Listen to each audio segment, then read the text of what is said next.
control as he retorts, "We have more important work to do than chasing street thugs and petty criminals." "And how goes the search for the Prince of Poisons?" Katura asks. "I hear another 12 died at the smelter yesterday." The captain's face fills with anger, but Katura simply turns and walks away, adding, "I have work to do, and you know where to find me." The garrison captain screams orders for everyone to disperse, then rides off down the street. His soldiers run to keep up with him, and you slip away before more trouble starts. You leave the troubled town of Iron Peak with the impression that you've not seen all that it has to offer. So yeah, Iron Peak's kind of like a if you can earn it. Like a side quest on its own. While strolling the docks of Iron Peak, a tattered woman calls to you from a small fishing sloop. As she shakes your hand, she introduces herself as Rana Ishmael, captain of the SS Remarkable. "You look strong of arm and sure of aim. Have you considered a career in the fast-paced world of deep-sea harpoon fishing?" Ask about harpoon fishing. "It's a popular pastime among the kind of folks who need to prove their physical prowess," she says, brandishing a rust-covered harpoon. "I can get you out on the water right now, or for a little extra gold, I know where I can acquire a premium harpoon. It'll help steady your aim." I don't actually remember how much that costs, and I don't have a lot of gold, so we'll just go to agree to fish. Captain Rana sails your boat away from the docks, out into the open water. Isn't it her boat? As the shoreline disappears, Rana drops anchor. "You need me to tell you how this works, or are you ready to throw some harpoons around?" Ask for instructions. He puts one arm on your shoulder and points down into the water. "We call that the ocean. It's got fish in it." God damn it. "If you throw your harpoon down there and it hits one, I'll pull it up for you. You'll want to be careful of the reef wall. If your harpoon ends up there, you might as well kiss it goodbye. The deeper you go, the bigger the fish, though you can never be too certain what you'll catch. Finally, there's a shipwreck way down there. An old merchant vessel. See that gold glimmer? If you need a target fair and true, I'd aim for that. You get a firm grip on the harpoon and take aim at the reef below." So this is the first time we've seen the pendulum? The pendulum swings like a scythe, bearing hope or failure. Now, there is actually audio cues for this.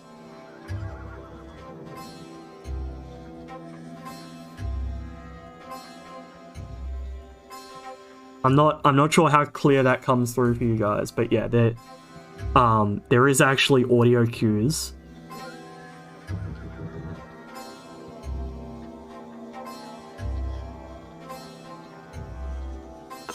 Fuck, missed. Poorly done. Oh well. You must harness your harpoon. will to find the quiet stillness inside you. Your harpoon hits the water with a sad splash and disappears. Rana shakes her head and sighs. "The day's still young, have another go."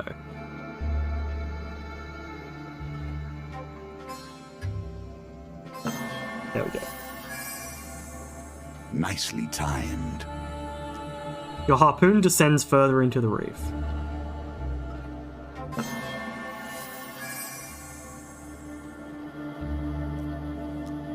A harpoon descends to the lowest reaches of the reef. The merchant vessel's treasure glitters tantalizingly on the ocean floor.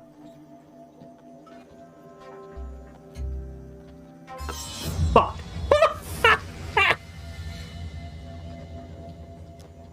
Rana hauls your catch up on the deck. Emperor Devilfish. She gasps as an Emperor Devilfish flops onto the bottom of the boat. While Rana desperately tries to crack its thick carapace with an oar, the hideous creature spits venom into your eyes. Ah! My fucking eyes! The sun hangs low on the horizon. Rana raises anchor and says, "Time to return to the docks and to distribute the sea's bounty. You gain 2 fame. Rana cleans your catch. That was a very successful haul. I got poison in my eyes and I hit nothing." Rana gives you a casual salute, a bucket of chum dangling from her arm. "If you ever want to go out on the water again, you know where to find me."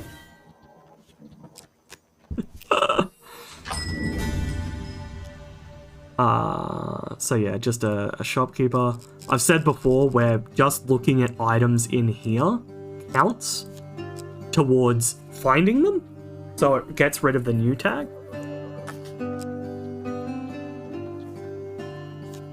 Okay.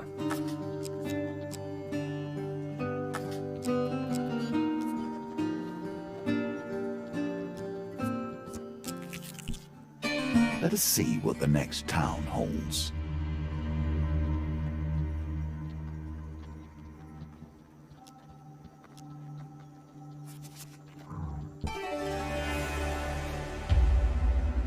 Do not take lightly the mantle of fame.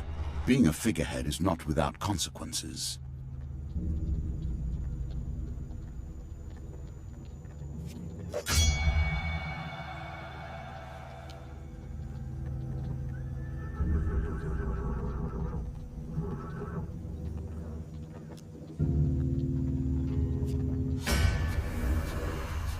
I just realized my mic was muted. I'm sorry. Oh god. See, this is the quality you come here for. So, Soldier's sword. Every hero must have a heroic sword by their side. This, however, is utterly ordinary. I did actually read all of that out. I just fucking had my mic muted.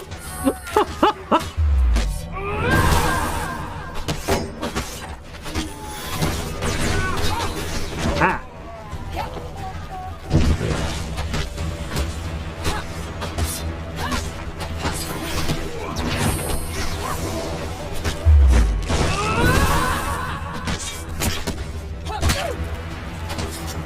Fuck.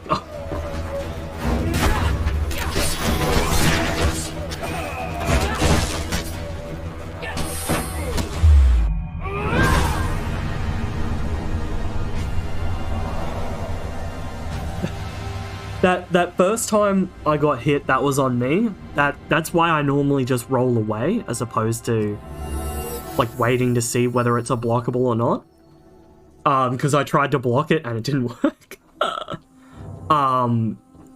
The second one, I was actually looking over at my audio mixer, trying to double check how loud it was getting and whether it was coming through my mic. And then I got smacked. The surviving villagers rush to the farmer's aid and tend their wounds. "Thank you, hero," they cry. You have saved our people, but sadly our village is no more. Please accept this small token of gratitude." Food! More food! It is not time to celebrate. They are surely mustering to raid the town of Taryn. They point further south, down the riverbank. If you are a true hero, you will surely save them. With another village lost to the Northerners, you set out for the next town without delay. The Shadow Folk appear to have found your trail. You follow frenzied rumors of vampires and werebeasts to a derelict farm deep in the lowlands. A thin farmer tilling the rocky soil looks up in desperate hope at your approach. "Please, our little Timus was taken by a monster with bloody claws and gleaming eyes. They came through the walls." He points a shaking finger at the hills. Sure enough, you find the boy huddled at the back of a menacing cave. As you draw near, hulking cloaked figures emerge from the shadows to surround you.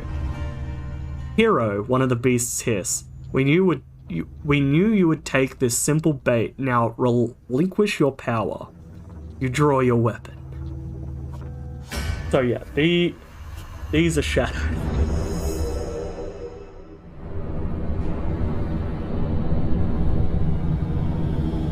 Which I think this is where I always get confused, that shadows are these, not Oh, these guys, okay. Yeah, these are one of the guys that were added later on. They were added in some of the like free content updates. I actually don't know these guys particularly well. The royal lines of Lissa Hora houses are blessed with privilege and, more importantly, power. Elders can summon shadows before entering blood madness. Use evade to avoid their attacks.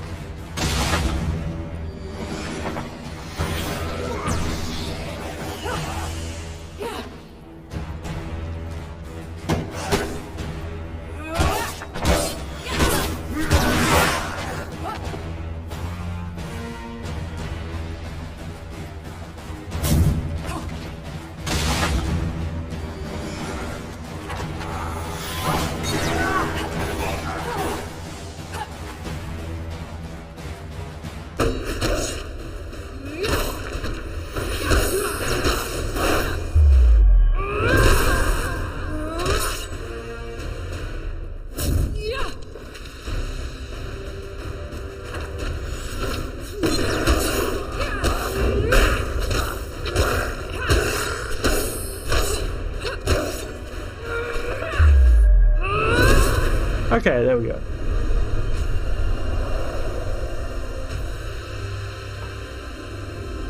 Oh, big stretch. Weeping, the peasant falls to embrace his son. Thank the gods, Timos, thank the gods. The small family gathers a dusty bundle of what they can in gratitude. We'll go with the Berserker's Creed. The power rage grants is often misunderstood. How to put it?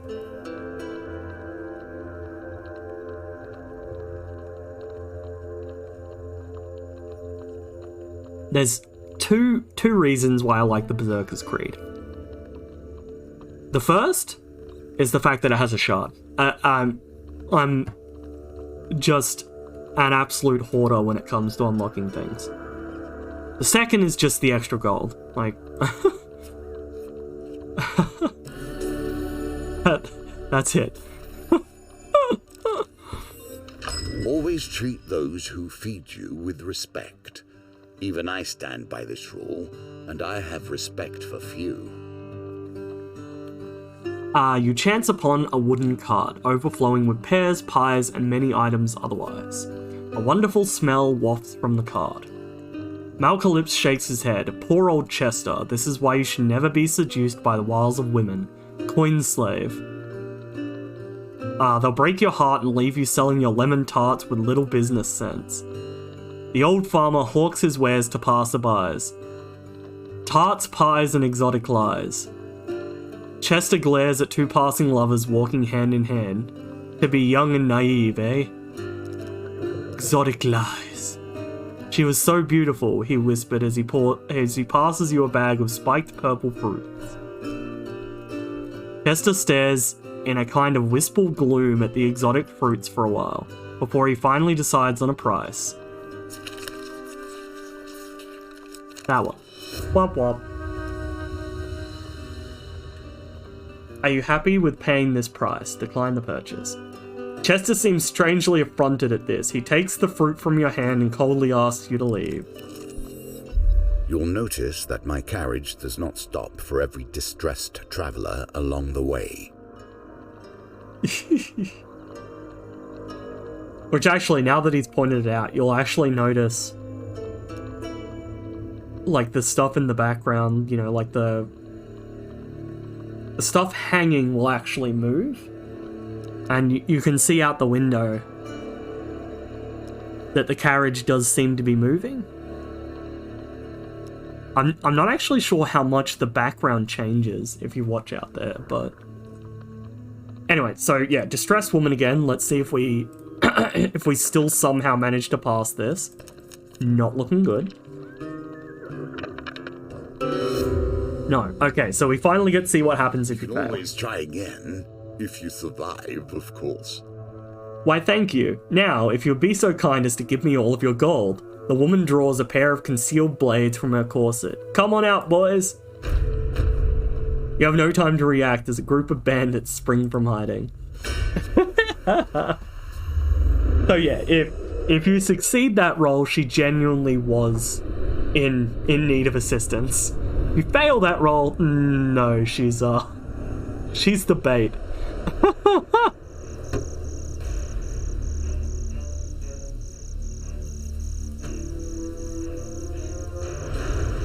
shield. When skies are darkened by your enemy's volleys, fight in the shade of this personal wooden bulwark.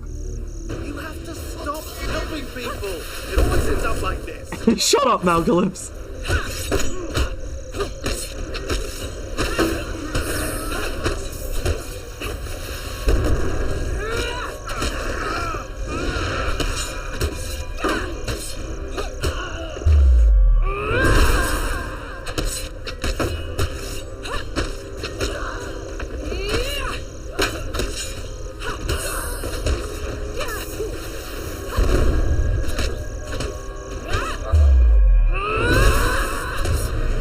There we go.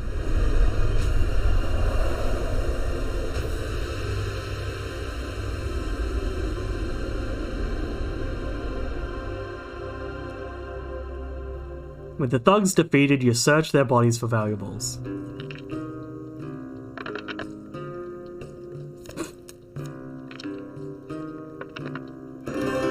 There we go. You find some food amongst their possessions, and I gain 4 fame. Jesus, I have so much friggin' food. Why? At what age does a child lose their innocence? When do they become the enemy? So once again here... I don't actually remember what happens if you do number 2. Let's do number 2, we'll find out. Offer to take the boy to the dungeons.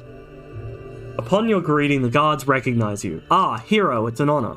We would be grateful for your service. The outpost is that way. They point to the west, further into the forest. You lead the lost boy away from the guards. He glares at you with contempt. Let the boy go. So, once again, this roll determines whether we're being nice or whether we're being naive.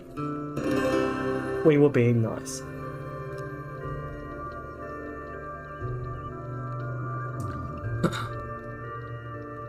He fiddles with a little dried plant hung around his neck nervously. Okay, I will tell you. There was an Empire ambush on our village, and I ran with my mother. We got separated. He wipes some tears from his face angrily. But I'm not afraid. I'm of Clan Catsfoot,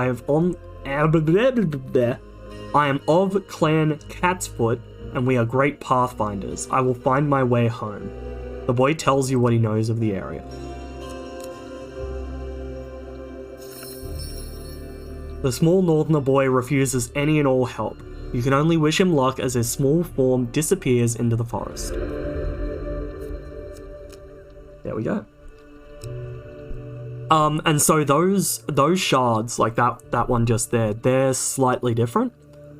The other ones, like over here, they're like the complete token. Those ones were another thing that was added later on, where it's a portion of a token. So any of the ones that have that like broken token icon, they all contribute towards like the next complete token sort of thing. When the hero runs in, the villain takes their time to bait their trap. Be careful, lest they put you in your place.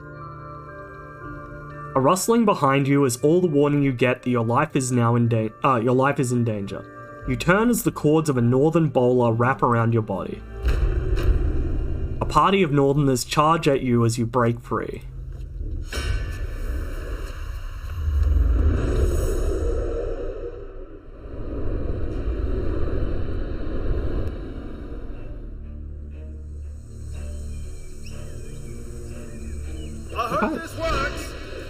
I hope this works.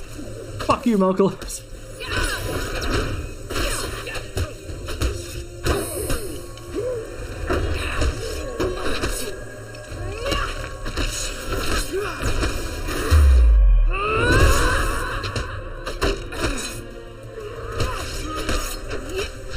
Ah.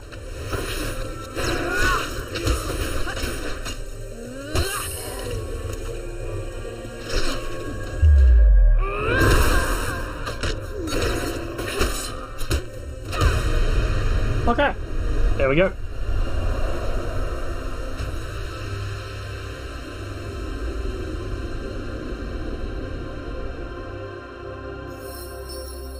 Now the power is yours to use.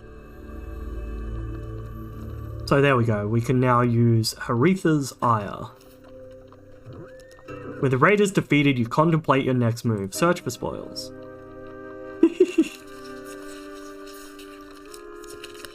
Pain! As you search for valuables, one of the Northerners grabs you. With his last breath, he runs his blade into your side. It appears Worthy hero! wield the weapon of champions. The raiders will hide from you no longer.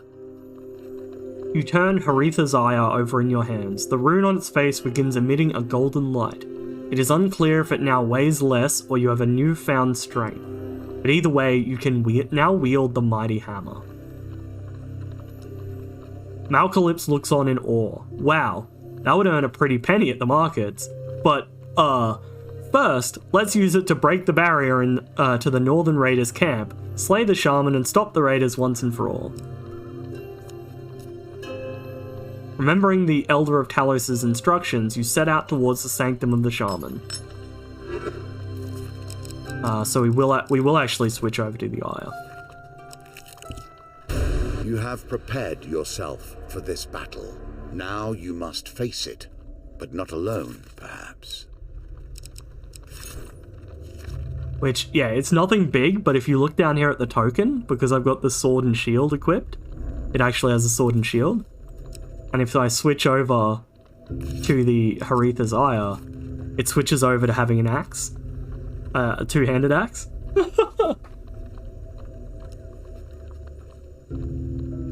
Anyway, small little things that amuse me. Because as the Talos Elder said, Malcalypse remarks, the Shaman's sanctum is protected by a magical barrier. Best you try that hammer. Use Haritha's Ire. You raise Haritha's Ire above your head and bring it down against the magical wall with all of your might. The hammer finds its mark and you are immediately engulfed in a blizzard of snow and ice. The howling winds spin you this way and that, then vanish as quickly as they appeared. Disoriented, you look around for Malcalypse, but he is nowhere to be found. You find your bearings and realize you are standing in a forest clearing covered in newly fallen snow. You step back and bump into something. Turning, you see a towering northern clansman, bald and brutal. He has brute strength, if nothing else. He does not flinch, nor seems even the slightest bit interested in you. He stands with weapons drawn and brow lowered. You turn to follow his gaze. Then you see her, sitting on a throne of wicker and thorns. Small straw-plated charms and oddities hanging from the trees behind her. Before her kneel countless raiders, worshipping their leader in an eerie stillness. The defender of villages and the exiled one, the shaman says with a hiss. She steps down from her throne. I know why you have come here. Let this end.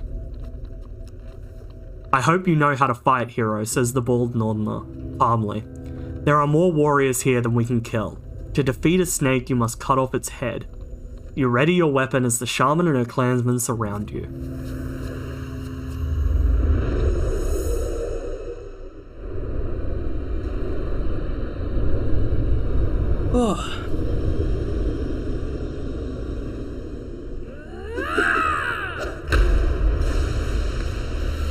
Raid leader Gurada? Raid leaders are the front lines of the Northern Assault, centers of tactical and religious guidance. The shaman casts spells that heal her allies. Attack her quickly to interrupt the spell. So these guys are fucking annoying. I do not know, yet we will fight together. Stand clear of my blades. I will stand clear of yours.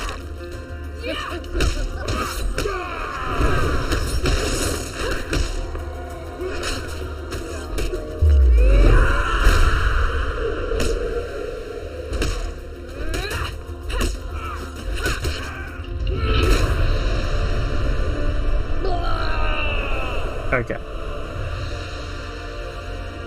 It wasn't so bad there, but especially in later on combats, where you're facing a lot of enemies and there's 2 or 3 of them, they can be very, very fucking difficult to get to. doubly so if you don't have your companion with you at the time.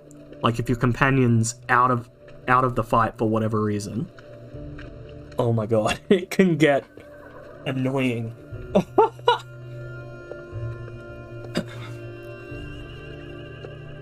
The shaman's body writhes as a dark spirit leaves her chest and vanishes into the air. The remaining raiders flee into the forest. As the skies clear, the sun beams down on the colossal warrior that had fought alongside you. I am Kolbjorn, he explains. I was born in the northern clans, but I am clanless now. You do not know us, but we were not always like this. Perhaps one day the clans will return to the traditions they have lost. You and I have cleared a small part of the stain from my honor this day. If you call, I will answer. He reaches out a massive hand and clasps your forearm. Let us head back and find your friend. And with that, you and Kolbjorn... I think I just changed how I said his name already. Anyway, make your way back through the forest in search of Malcalypse. Another card returns to my deck.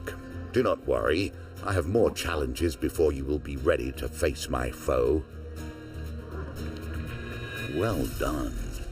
Another northerner falls before you, and a new companion joins your journey. Yep, so more equipment. More encounters. First platinum card. New companion. And companion mission. There we go. This is one of the platinum cards that I normally run.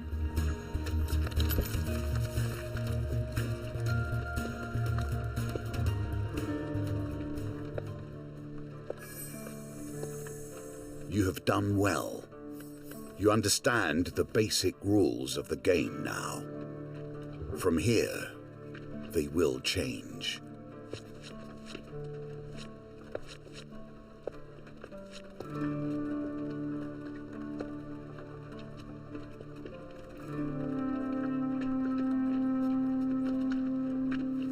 Okay.